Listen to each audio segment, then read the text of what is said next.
शुरू अल्लाह का नाम लेकर जो बड़ा मेहरबान निहायत रहम वाला है। बेशक ईमान वाले कामयाब हो गए जो नमाज में इज्जो नियाज करते हैं और जो बेहुदा बातों से मुंह मोड़े रहते हैं और जो ज़कात अदा करते हैं और जो अपनी शर्मगाहों की हिफाजत करते हैं मगर अपनी बीवियों से या कनीजों से जो उनकी मिल्क होती हैं कि उनसे ताल्लुक कायम करने में उन्हें मलामत नहीं, और जो उनके सिवा औरों के तालिब हों वो अल्लाह की मुकर्रर की हुई हद से निकल जाने वाले हैं, और जो अमानतों और इकरारों को मलहूज रखते हैं और जो नमाजों की पाबंदी करते हैं, यही लोग मीरास हासिल करने वाले हैं, यानी जन्नतुल फिरदौस के वारिस बनेंगे, वो उसमें हमेशा रहेंगे। और हमने इंसान को मिट्टी के खुलासे से पैदा किया है, फिर उसको एक मजबूत और महफूज जगह में नुत्फा बनाकर रखा, फिर हमने नुत्फे का लोथड़ा बनाया, फिर लोथड़े की बोटी बनाई, फिर बोटी की हड्डियां बनाई, फिर हड्डियों पर गोश्त पोस्त चढ़ाया, फिर उसको नई सूरत में बना दिया। सो बड़ा बरकत वाला है अल्लाह जो सबसे अच्छा बनाने वाला है। फिर उसके बाद तुम मर जाते हो, फिर क़यामत के रोज उठा खड़े किए जाओगे, और हमने तुम्हारे ऊपर की जानिब 7 आसमान पैदा किए और हम खलकत से गाफिल नहीं हैं। और हम ही ने आसमान से एक अंदाजे के साथ पानी बरसाया, फिर उसको जमीन में ठहरा दिया, और हम उसके नाबूद कर देने पर भी कादिर हैं। फिर हमने उससे तुम्हारे लिए खजूरों और अंगूरों के बाग बनाए, उनमें तुम्हारे लिए बहुत से मेवे होते हैं और उनमें से तुम खाते हो। और वो दरख्त भी हम ही ने पैदा किया जो तूरे सेना के दामन में होता है, यानी जैतून का दरख्त के खाने के लिए रोगन और सालन लिए हुए उगता है। और तुम्हारे लिए चौपायों में भी इबरत है कि जो उनके पेटों में है उससे हम तुम्हें दूध पिलाते हैं, और तुम्हारे लिए उनमें और भी बहुत से फायदे हैं, और बास को तुम खाते भी हो, और उन पर और कश्तियों पर तुम सवारी भी करते हो। और हमने नूह को उनकी कौम की तरफ भेजा तो उन्होंने उनसे कहा कि ऐ कौम, अल्लाह ही की इबादत करो, उसके सिवा तुम्हारा कोई माबूद नहीं, तो क्या तुम डरते नहीं? इस पर उनकी कौम के सरदार जो काफिर थे कहने लगे कि ये तो तुम ही जैसा आदमी है, तुम पर बड़ाई हासिल करनी चाहता है, और अगर अल्लाह चाहता तो फरिश्ते उतार देता। हमने अपने अगले बाप दादा में तो ये बात कभी सुनी नहीं। इस आदमी को तो दीवानगी का आरिजा है, तो इसके बारे में कुछ मुद्दत इंतजार करो। नूह ने कहा कि परवरदिगार, इन्होंने मुझे झुटलाया है, तू मेरी मदद कर। बस हमने उनकी तरफ वही भेजी कि हमारे सामने और हमारे हुक्म से एक कश्ती बनाओ।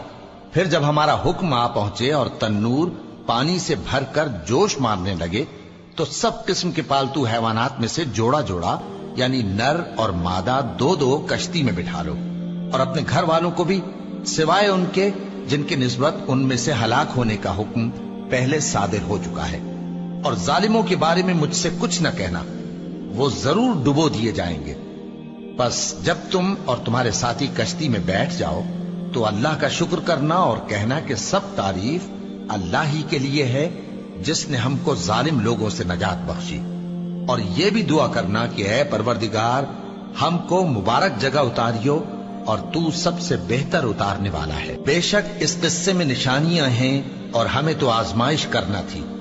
फिर उनके बाद हमने एक और जमात पैदा की और उन्हीं में से उनमें एक पैगंबर भेजा जिसने उनसे कहा कि अल्लाह ही की इबादत करो, कि उसके सिवा तुम्हारा कोई माबूद नहीं, तो क्या तुम डरते नहीं? और उनकी कौम के सरदार जो काफिर थे और आखिरत के आने को झूठ समझते थे और दुनिया की जिंदगी में हमने उनको आसूदगी दे रखी थी, कहने लगे कि ये तो तुम ही जैसा आदमी है, जिस किस्म का खाना तुम खाते हो उसी तरह का ये भी खाता है, और जो पानी तुम पीते हो उसी किस्म का ये भी पीता है। और अगर तुमने अपने ही जैसे आदमी का कहा मान लिया तब तो तुम घाटे में पड़ गए। क्या ये तुमसे ये कहता है कि जब तुम मर जाओगे और मिट्टी हो जाओगे और हड्डियों के सिवा कुछ न रहेगा तो तुम जमीन से निकाले जाओगे? जिस बात का तुमसे वादा किया जाता है बहुत बईद और बहुत बईद है। जिंदगी तो यही हमारी दुनिया की जिंदगी है कि इसी में हम मरते और जीते हैं और हम फिर नहीं उठाए जाएंगे। ये तो एक ऐसा आदमी है जिसने अल्लाह पर झूठ इफ्तिरा किया है और हम इसको मानने वाले नहीं। पैगंबर ने कहा कि ऐ परवरदिगार, इन्होंने मुझे झूठा समझा है, तू मेरी मदद कर। फरमाया कि ये थोड़े ही अरसे में पशेमान होकर रह जाएंगे। आखिर उनको वादा बरहक के मुताबिक زور کی آواز نے آ پکڑا تو ہم نے ان کو کوڑا کر ڈالا. بس ظالم لوگوں پر لعنت ہے. پھر ان کے بعد ہم نے اور جماعتیں پیدا کی. کوئی جماعت اپنے وقت سے نہ آگے جا سکتی ہے نہ پیچھے رہ سکتی ہے. پھر ہم لگاتار اپنے پیغمبر بھیجتے رہے. جب کسی امت کے پاس اس کا پیغمبر آتا تھا تو وہ اسے جھٹلا دیتے تھے، تو ہم بھی بعض کو بعض کے پیچھے ہلاک کرتے اور ان پر عذاب لاتے رہے اور ان کو داستانیں بنا کر چھوڑتے رہے. پس جو لوگ ایمان نہیں لاتے ان پر لعنت. پھر ہم نے موسیٰ اور ان کے بھائی ہارون کو اپنی نشانیاں اور دلیل ظاہر دے کر بھیجا، یعنی فرعون اور اس کے درباریوں کی طرف. تو انہوں نے تکبر کیا اور وہ سرکش لوگ تھے. کہنے لگے کیا ہم ان اپنے جیسے دو آدمیوں پر ایمان لے آئیں جبکہ ان کی قوم کے لوگ ہمارے خدمتگار ہیں. تو ان لوگوں نے ان کی تکذیب کی، سو آخر ہلاک کر دیے گئے. اور ہم نے موسیٰ کو کتاب دی تھی تاکہ وہ لوگ ہدایت پائیں.